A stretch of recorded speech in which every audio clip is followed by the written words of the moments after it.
As eleições de meio período, ou midterm elections, ocorreram nos Estados Unidos dia 8 de novembro. São eleições majoritárias que vão decidir quem vai compor a Casa dos Representativos, né, ou a Câmara dos Deputados lá dos Estados Unidos, e o Senado. Tal qual aqui no Brasil, a maioria nessas casas define o rumo das políticas que vão ocorrer dentro do governo. Mas o que essas eleições trazem de informação que a gente precisa entender? O governo Joe Biden teve diversas iniciativas, pegou um governo ali na pandemia, né, no final da pandemia, mas ainda não acabou, na verdade, né? Mas pegou já num período que era conturbado para se normalizar. Mas, claro, muito do que ele fez é que trouxe essa normalidade, entre aspas, que eu estou colocando, em função de várias leis que foram aprovadas durante o período e, claro, devido à falta de empatia, de solidariedade e de efetividade do governo Trump, Donald Trump, que foi o antecessor dele, em fazer com que os Estados Unidos não sofresse ainda mais com os lockdowns e com toda a política que teve que ser tomada enquanto as vacinas não foram produzidas e aplicadas nas pessoas.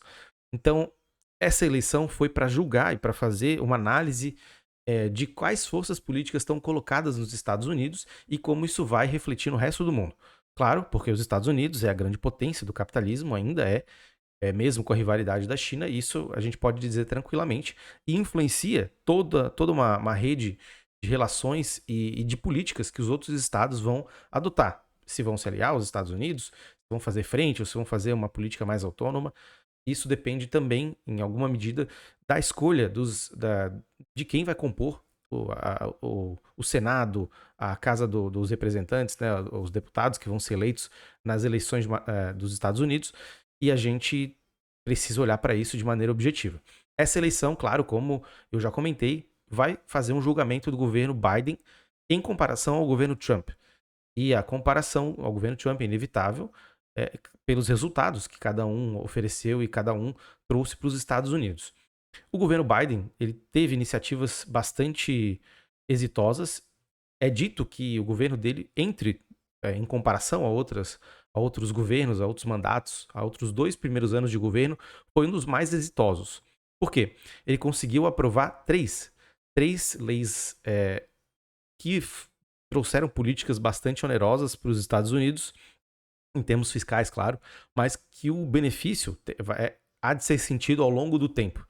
Essas políticas, primeiro, foi a que deu os paychecks, os pagamentos para as pessoas poderem fazer as suas quarentenas e terem remuneração.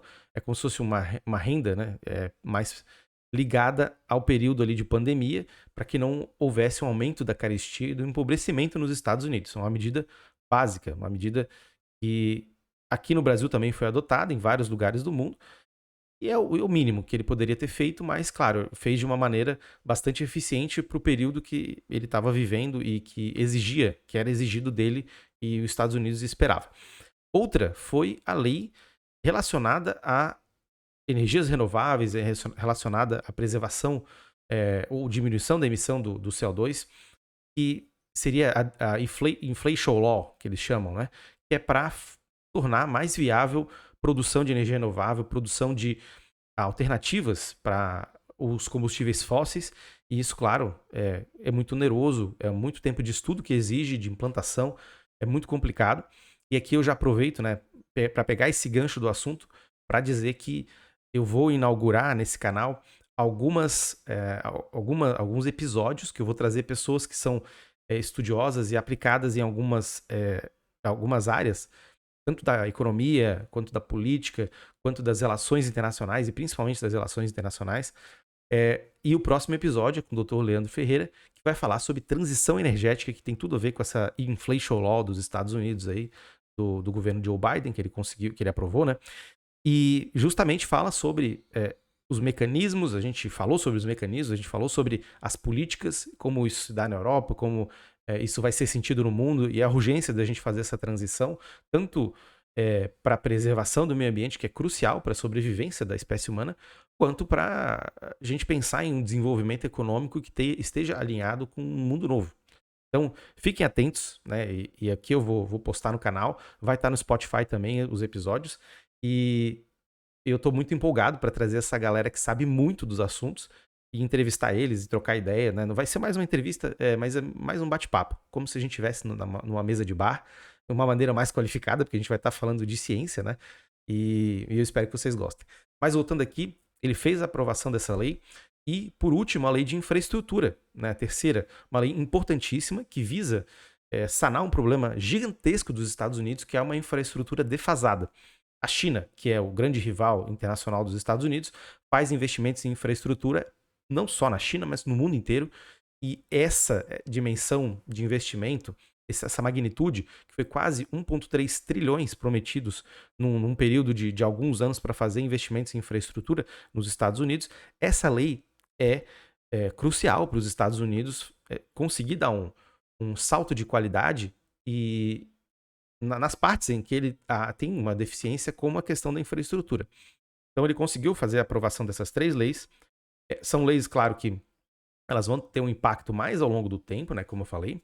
Elas vão ser sentidas ao longo do tempo e, claro, vão sofrer ajustes, vão sofrer melhorias, mas as bases foram lançadas para que os Estados Unidos consiga continuar na sua empreitada aí de liderança internacional.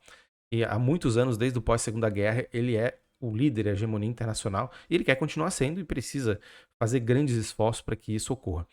O Donald Trump ele não conseguiu entregar muito das coisas e, claro, nos 2 primeiros anos isso não aconteceu, ele não entregou tudo o que ele precisava. O Joe Biden quer fazer, mas ele tem uma realidade bastante complicada, né, e que envolve muitos temas que foram tocados na eleição. Eu vou falar muitos deles. Envolvem guerra na Ucrânia, envolvem a questão da China e, claro, envolve os problemas que os Estados Unidos vivem agora. Os Estados Unidos tem um problema gigantesco com a inflação. A inflação ela veio de custos, né? Com o combustível aumentado num nível bastante grande e levou a inflação dos Estados Unidos a 8,2% na comparação anual, né, dos últimos 12 meses. Então, a gente está falando de um país que viveu uma inflação que era baixíssima para um momento agora em que ele está com uma inflação gigantesca e que ela é bastante.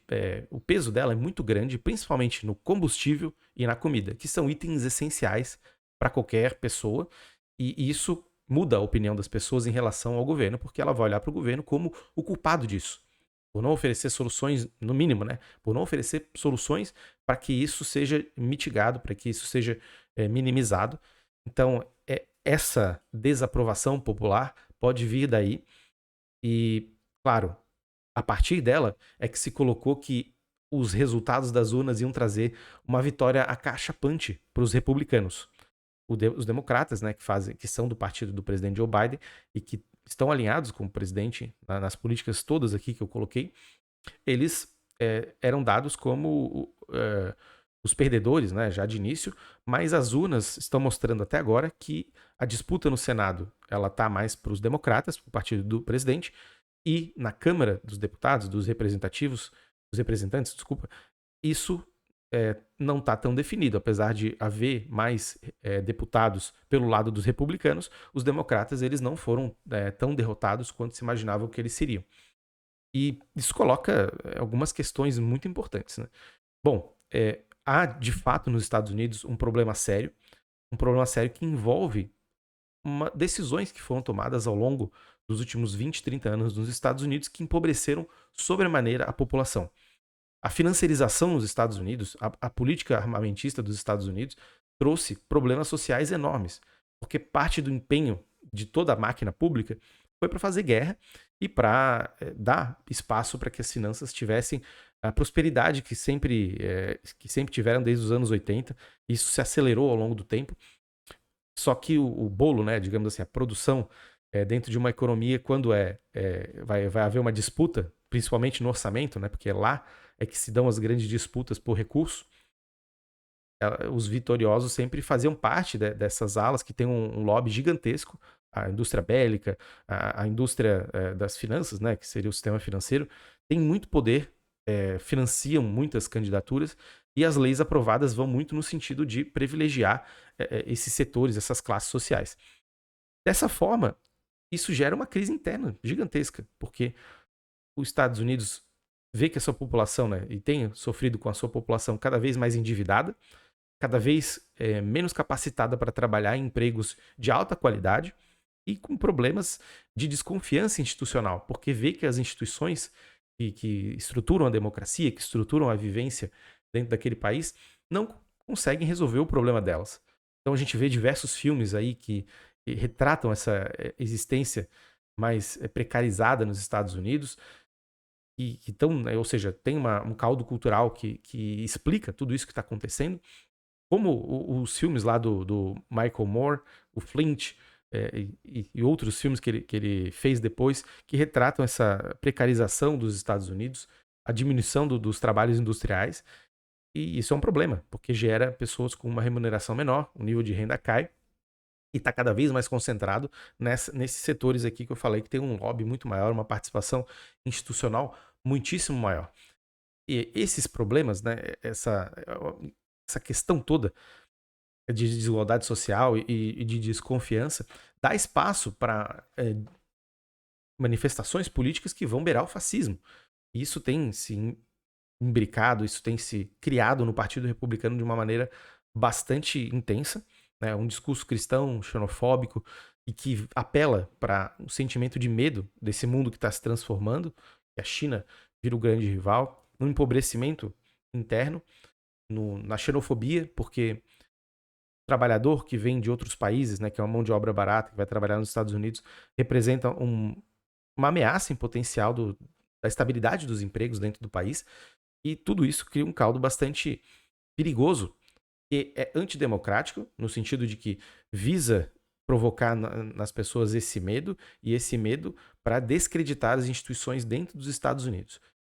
E isso ganhou força, e era esperado que isso fosse ganhar bastante força agora, mesmo depois do Trump, de tudo que aconteceu, naquele episódio do 6 de janeiro, em que houve a invasão do Capitólio, né, que é colocado, supostamente, que o presidente Trump teria querido ir lá fazer uma adesão ao movimento e provocar uma instabilidade civil, até uma guerra civil, se ele pudesse, ele teria feito, segundo relatos e segundo o que está sendo dito, mas o que de fato está colocado é uma divisão, né? E aqui a gente precisa parar para pensar o que aconteceu nos Estados Unidos, derivado dessas questões que eu coloquei, que são sociopolíticas, econômicas, e o que vai acontecer nos Estados Unidos, e os efeitos disso tanto para a economia dos Estados Unidos, mas principalmente para a política externa dos Estados Unidos.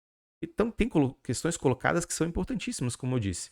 Tem a questão da guerra da Rússia contra a Ucrânia, tem a questão da China e tem a questão da política externa dos Estados Unidos em relação a países e a regiões em que ele antes, em outro momento, tinha muita influência e agora ele vê a sua influência diminuída. Bom, para a política externa, né, a gente vai chegar nesse ponto, mas a gente precisou passar por essa discussão do que aconteceu com a política interna dos Estados Unidos e essa eclosão, esse ressurgimento de movimentos de extrema direita que vão se ligar à política institucional, e o Partido Republicano ele acaba incorporando todas essas frações e essas demandas mais conservadoras, nem conservadoras, são demandas extremistas, que beiram ao neofascismo e beiram a ideologias perigosas. E isso, claro, ganhou bastante corpo, e por isso era esperado que os democratas não conseguissem, de fato, ter o controle de nenhuma das duas casas. E aqui é outro ponto importantíssimo que a gente precisa falar, é o seguinte: as expectativas geradas pelo governo do Joe Biden eram grandes demais. Ele entregou bastante, né? Mas ele também falou que ia fazer muito mais ainda. Muito em função de políticas que assegurassem planos de saúde, né, o healthcare dos Estados Unidos, que houvesse transferências de renda mais consistentes do que aquelas colocadas no projeto de lei que foi aprovado durante a pandemia, e todo um arcabouço de seguridade social que agora os Estados Unidos não tem. Ele foi dilapidando toda a sua seguridade social nos últimos 50, 60 anos. Não que antes tivesse muito, né? Mas isso foi totalmente terminado, foi totalmente tirado, né, da pauta, porque se acreditava que o mercado lá ia conseguir prover todas as necessidades e ia conseguir lidar com as contradições que o capitalismo tem em si. Não conseguiu, não conseguiu. E dessa forma, e por esse motivo, é que ganha espaço, e ganhou espaço cada vez mais, essas ideologias conservadoras, porque elas vão na raiz desse problema, mas dão soluções que não são soluções. São questões muito mais ligadas à manutenção de valores, mais ligados à questão religiosa e muito menos ligados a liquidar esses problemas e lidar com esses problemas de maneira central. Então, Biden ele prometeu isso, inclusive de aliviar as dívidas estudantis, e ele não conseguiu de maneira mais exitosa do que se esperava, né, do que o eleitorado esperava, lidar com essas questões. Claro, ele precisa de maiorias, né, para fazer isso, mas não necessariamente essa percepção que a gente tem, que é colocado, né, se a gente parar para analisar, de que ele precisa de tempo, ele precisa de recursos, precisa de fazer toda uma costura política para convencer é, toda a sua base de apoio política e eleitoral de que essas políticas vão dar certo e que ele pode continuar gastando. E claro, há um discurso, por outro lado, que diz que a gastança é demais, que tem que fazer mais cortes e que tem que focar, de fato, nas áreas que antes se focava, como eu falei, por exemplo, né, o complexo industrial militar dos Estados Unidos e as finanças. Então, tudo é um jogo complexo, uma questão muito problemática, mas dele, de qualquer forma, era esperado muito. Ele entregou bem, mas não foi aquilo que se esperava de fato. Aquilo que moveu muitas pessoas a votarem no Joe Biden em 2020. Claro, aqui pela política externa a gente precisa olhar e ele entregou. Né? E aí acho que é um problema muito sério. O Joe Biden é visto nos Estados Unidos como uma liderança fraca. E se a gente olhar pela política externa dos Estados Unidos, isso tem um respaldo bastante significativo. A saída do Afeganistão foi bastante atabalhoada. A forma como ele lida com as lideranças do Oriente Médio é contraditória da política mais básica dos democratas, que é de fazer rechaço a teocracias, mas foi lá lidar com o príncipe da Arábia Saudita, o Bin Salman, e não conseguiu grandes avanços e teve que dispor da reserva de combustíveis fósseis que os Estados Unidos têm, de petróleo principalmente, né, para tentar artificialmente fazer o preço internacional do barril de petróleo baixar, né, porque aumenta a oferta e diminui o preço. Essa seria a lógica. E isso foi visto também como uma forma de queimar recurso e de colocar essa reserva em xeque. A ideia do Biden era fazer com que os preços baixassem e a percepção das pessoas e o custo de vida das pessoas diminuísse também. E não conseguiu, no âmbito internacional, fazer a costura necessária para que isso se revertesse em diminuição efetiva de preço. Por outro lado, a China e outros países, como a Índia, a Turquia, eles acabam tendo um aumento da sua influência internacional porque os Estados Unidos não conseguem lidar com essas várias frentes de atuação. É bastante complicado, ou até um outro exemplo, a guerra na Síria, que teve que ser resolvida pela Rússia e pela Turquia, claro, apoiando, né, o regime do Bashar al-Assad e fazendo uma oposição aos Estados Unidos e à proxy war, ou seja, a guerra por procuração que ele fazia por lá, pagando exércitos privados. Né? Isso pode até ser um tema de um outro vídeo aqui, mas é importante falar que em várias frentes que os Estados Unidos esteve ao longo da última década ou meia década, os Estados Unidos vêm sofrendo fortes questionamentos. A sua política comercial também vem sofrendo fortes questionamentos, perdendo espaço em parceria comercial, em importância de comércio com outros países, mas principalmente com a China, que é um parceiro comercial mais importante de diversos países do mundo, o que reverteu a situação que antes acontecia, que os Estados Unidos era esse parceiro comercial mais importante, como é o caso do Brasil. Era o Brasil há algum tempo e hoje a China é praticamente, acho que é mais que o dobro em parceria comercial em produtos exportados que o Brasil exporta para fora, em relação aos Estados Unidos e China, exporta muito mais para a China. Tendo isso em mente, essa política externa dos Estados Unidos é vista como uma política de um líder fraco. E essa visão foi passada também para a política interna dos Estados Unidos. Muitos vídeos em relação ao Joe Biden, a sua saúde, a forma como ele dá os discursos, algumas confusões que parece que ele tem na hora de se expressar, são capitaneadas e catapultadas pelas mídias sociais dos republicanos e do pessoal da extrema-direita para dizer que ele não serve como uma liderança internacional e que ele deve ser tirado e sacado de lá. De qualquer forma, o que é colocado aí é que, fraco ou não, os Estados Unidos ainda têm muitas ferramentas para lidar com isso e tem desafios aí que são muito importantes e realmente definidores, como a questão dos semicondutores e da tecnologia de ponta. Essa questão, que é de economia interna, mas também é principalmente de política externa e economia política internacional, os Estados Unidos precisa lidar, e se ele quiser continuar a ser hegemonia e liderar o sistema internacional, ele precisa ganhar da China. Claro, a gente está falando de um país que é a liderança no setor. Os Estados Unidos ainda é o grande líder na área de tecnologia avançada, de semicondutores, de inteligência artificial, robótica avançada e dados, né? Tem as maiores bases de dados e os maiores servidores estão nos Estados Unidos, mas está seriamente ameaçado pela China. Seriamente. Isso não é fazer terrorismo em cima dos Estados Unidos, não é fazer ameaças vãs, mas é constatar um fato. A China investe pesado na área e ela vai querer chegar ao nível de autonomia e chegar ao nível de fazer frente e de ser a liderança nesse setor. Bom, colocado isso, tem uma disputa em relação à política externa nos Estados Unidos que é importantíssima falar. O que o Biden vem fazendo em termos de política externa é visto como fraco, e o que é visto como forte é uma política muito mais ligada a um intervencionismo, muito mais ligada a uma ala militar, né? Porque vocês lembram que eu falei, tem um lobby militar que encapsula e que tentou lidar com as questões dos Estados Unidos por diversas décadas, e ainda faz, né? Porque é muito importante.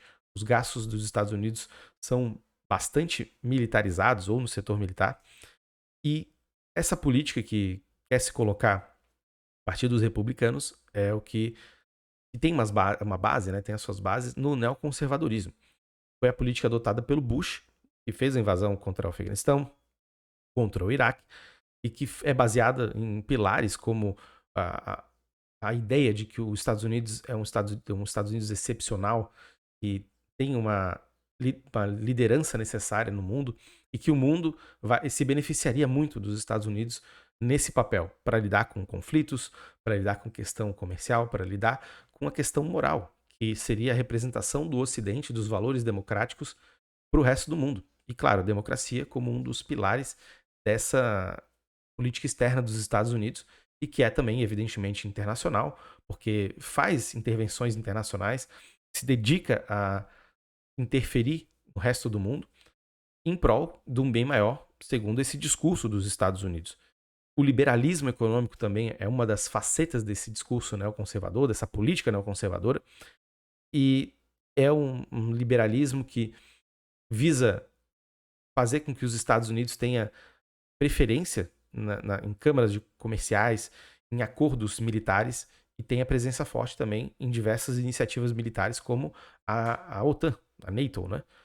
E a gente falando, quando a gente vai falar disso, claro, vai remeter a gente à guerra da Rússia contra a Ucrânia, mas coloca, né, todos esses elos dessa política externa neoconservadora junto com essa visão dos Estados Unidos de unilateralidade, né, de que os Estados Unidos pode, de fato, fazer as suas intervenções no mundo e impor a sua vontade de maneira que todo mundo precise acatar elas. Caso contrário, estaria indo contra todos os valores, que sejam cristãos eles, né? Porque Deus também faz parte, esse discurso de Deus, preservar os valores cristãos e fazer toda uma intervenção no mundo baseado juntando democracia com cristianismo, com excepcionalismo estadunidense. Tudo isso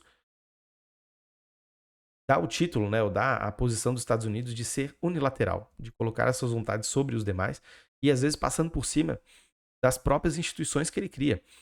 Um exemplo é o Conselho de Segurança da ONU, que votou contra a invasão dos Estados Unidos ao Afeganistão, e os Estados Unidos passou por cima dele, não quis nem saber, uma instituição que ele criou. E traduz o poder dos Estados Unidos e dos valores institucionais, da cooperação, mas que na hora que o bicho pegou, ele foi lá e passou por cima sem dó nem piedade. Por outro lado, né, e essa é uma política externa que democratas e republicanos acabaram compartilhando, né, só que não são todos os elementos.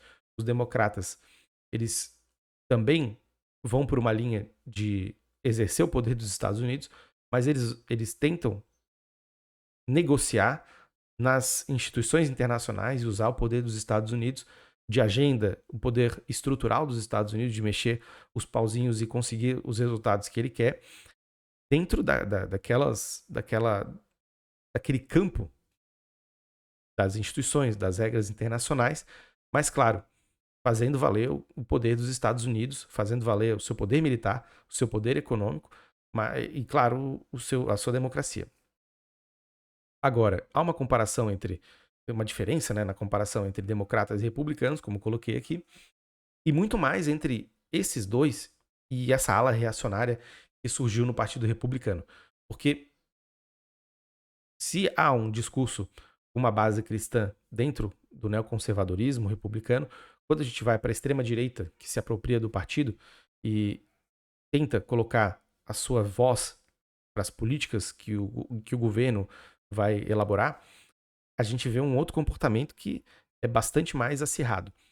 Vai nessas questões do medo, coloca o mundo sobre a ótica do fim do mundo, né? Ou seja, uma visão cristã escatológica de que o mundo vai acabar a qualquer momento, que o juízo final pode chegar e que os valores cristãos precisam ser preservados e que a política dos Estados Unidos e que daí se aproveitando do neoconservadorismo, né, o excepcionalismo dos Estados Unidos de ser um país escolhido para preservar o mundo e o cristianismo tem que ser colocado daí na sua máxima velocidade. Isso é o cerne da questão, né, e políticas ruins são pensadas dessa forma. Quando a gente percebe, né, as diferenças entre democratas e republicanos, a gente vê que ali há posicionamentos diferentes em relação ao envolvimento que os Estados Unidos têm que ter, por exemplo, com bases militares offshore, né, fora do seu território.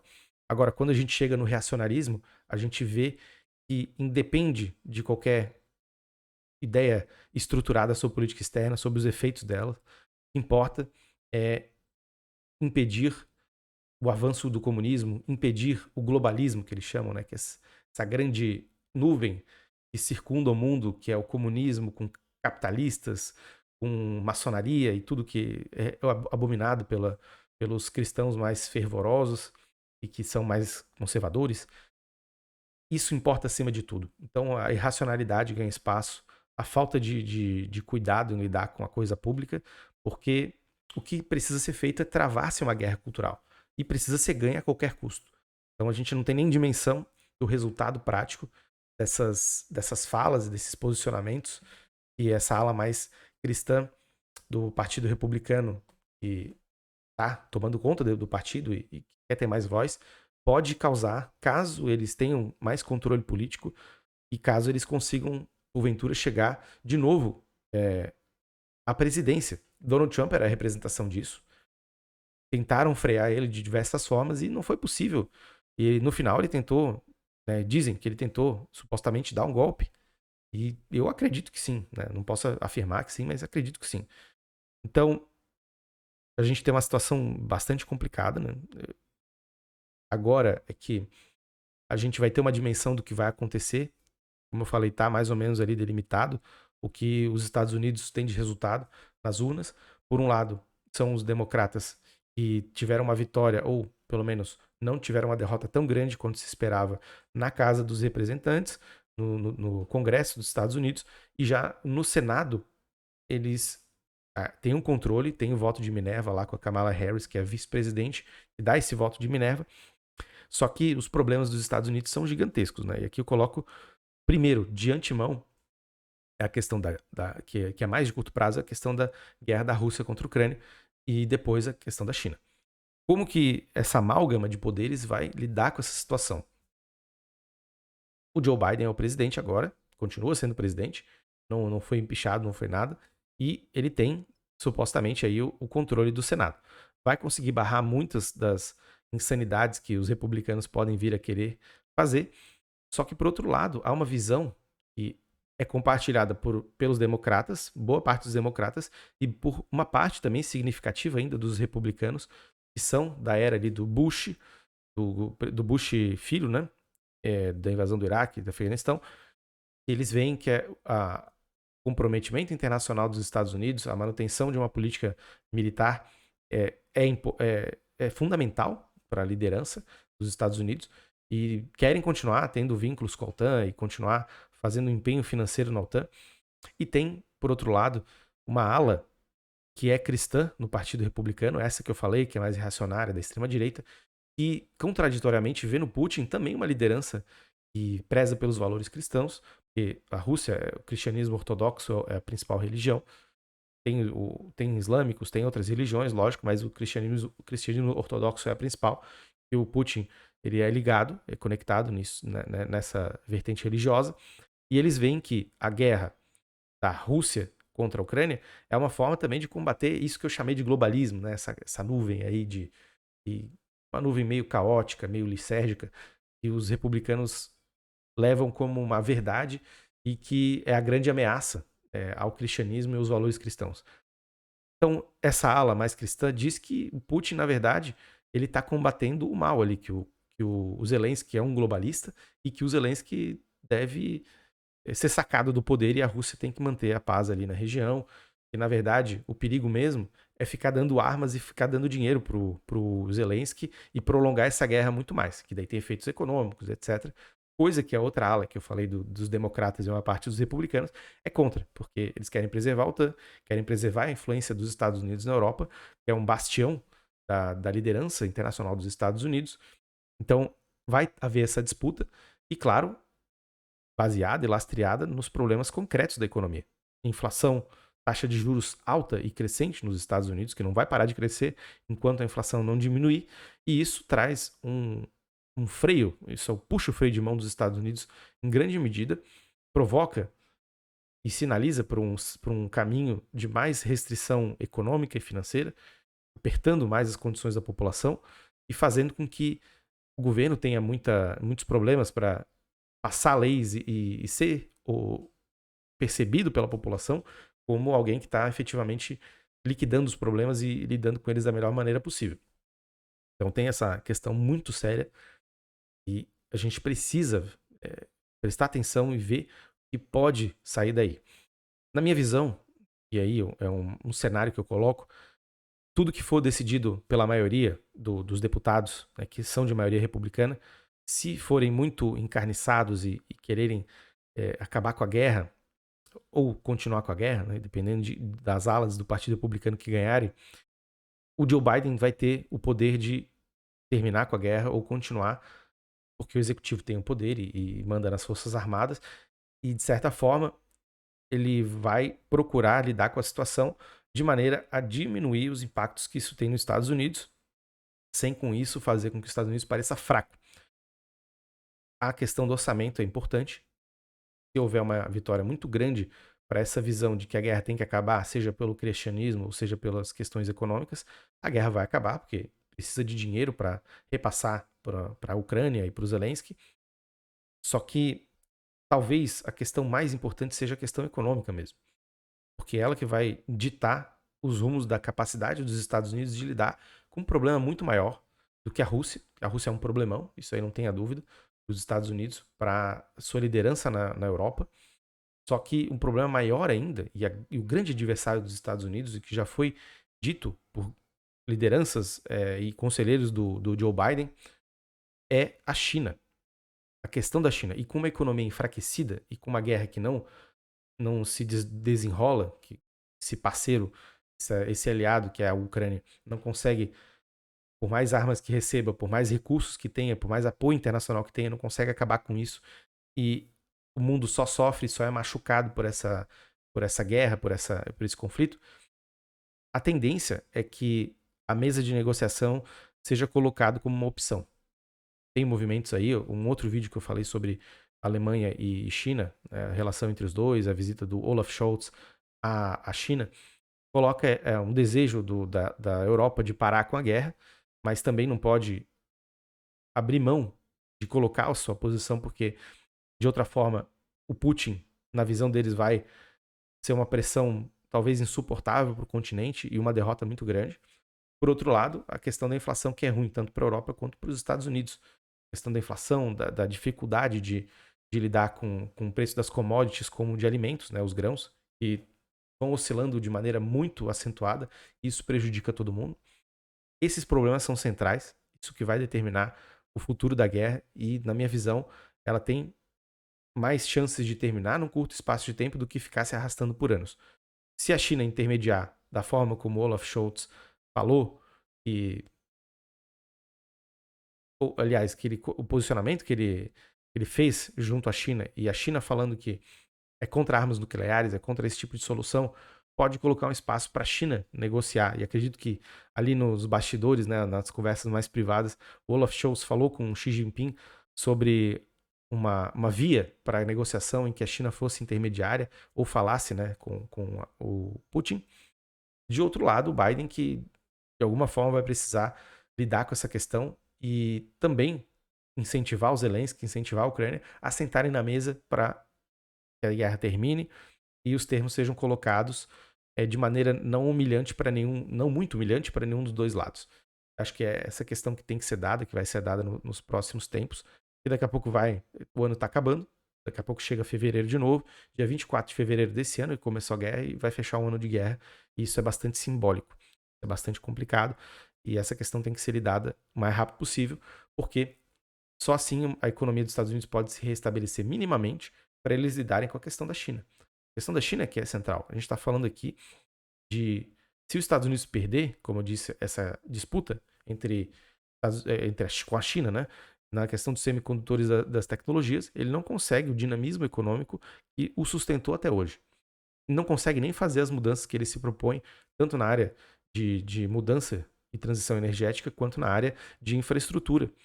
Não vai conseguir também apoiar suas empresas de semicondutores, que apesar de serem ainda as mais tecnológicas do mundo, elas vão acabar se defasando frente à grande capacidade que a China tem de articular a política econômica e de fazer com que ela seja rapidamente colocada em prática e que o Estado e o país seja competitivo no mercado internacional. Isso ocorreu em vários setores da China, o setor de infraestrutura, de petróleo, o setor automobilístico, conseguiu fazer um catch-up gigantesco o setor de semicondutores está querendo fazer agora e está conseguindo fazer em grande medida. E isso não para por aí. A influência da China no resto do mundo, a Belt and Road Initiative, que é a grande iniciativa da China em termos de parceria comercial e de investimentos, e os Estados Unidos não tem nada parecido, e até agora ele não se definiu internamente para conseguir dar as soluções necessárias para isso. Então tem desafios aí muito grandes. Os Estados Unidos precisa se estabilizar internamente se ele quiser fazer essa disputa internacional. E a China tem estabilidade política. Pode ter um regime que muita gente não goste, mas ela tem estabilidade política para lidar com as questões. Coisa que os Estados Unidos veio perdendo há muito tempo e coisa que ele precisa fazer uma guinada muito grande na economia e muito grande na participação do Estado na economia para poder lidar com a China. Se não fizer, se continuar com ideologias e continuar com uma visão de mundo que acabou nos anos 80, né, no final dos anos 80, início dos anos 90, ele vai se dar mal. O desafio chinês exige uma resposta do Estado, um Estado atuante nessas questões que envolvem muito investimento e dando todo o suporte para a população que foi muito empobrecida pelo neoliberalismo. Foi totalmente depenada, totalmente escanteada das decisões e que, claro, quando vê um partido que se propõe a ouvi-la, como os republicanos, mesmo que sejam os conservadores não, os extremistas, né, da extrema direita, que se propõe a ouvir ela, dar soluções, por mais erradas que sejam, as pessoas vão apoiar esse tipo de visão. Por outro lado, há uma votação enorme do Partido Democrata vindo dos jovens, que tem uma visão mais crítica em relação a esse conservadorismo. Mas aí cabe aos Estados Unidos dar resposta para esses dois lados, as duas alas importantíssimas, os conservadores de extrema direita e os jovens, que apostam agora os democratas, mas podem muito bem mudar de opinião depois. Então isso é que está dado aí para os Estados Unidos. E eu vou analisar mais vezes essa questão. Acho que a gente precisa conversar muito mais sobre o que representa a política externa dos Estados Unidos, principalmente falando por assunto e por região. Os Estados Unidos ainda é o grande estado, a grande nação do mundo em termos de poder militar, institucional, financeiro e tecnológico, lógico, né? Mas isso vai continuar por um tempo, né? E os Estados Unidos vai precisar fazer as mudanças necessárias. Como eu falei, não é fácil. É mudar toda uma lógica de funcionamento do Estado americano, toda uma lógica de empenho internacional, de política externa, de cooperação externa. em prol dessa necessária transformação industrial, necessária transformação financeira e transformação social, diminuir as desigualdades dos Estados Unidos e dar o remédio que o neoliberalismo causou em forma de doença, dar esse remédio em forma de política pública intensa, assertiva e que liquide os problemas mais graves da sociedade estadunidense. Então, são desafios grandes, né, como eu falei, e a gente vai ficar de olho em todos eles para ver quais são os desdobramentos dessa eleição, se o Biden vai continuar tendo uma governabilidade, se ele vai perder e como vai ser a política externa dos Estados Unidos, principalmente para essas duas questões que eu coloquei. Tem outras aí, e tem outras que são tão importantes quanto, mas a principal é a China e agora acabar com a guerra da Rússia contra a Ucrânia. Vamos ver o que vai acontecer.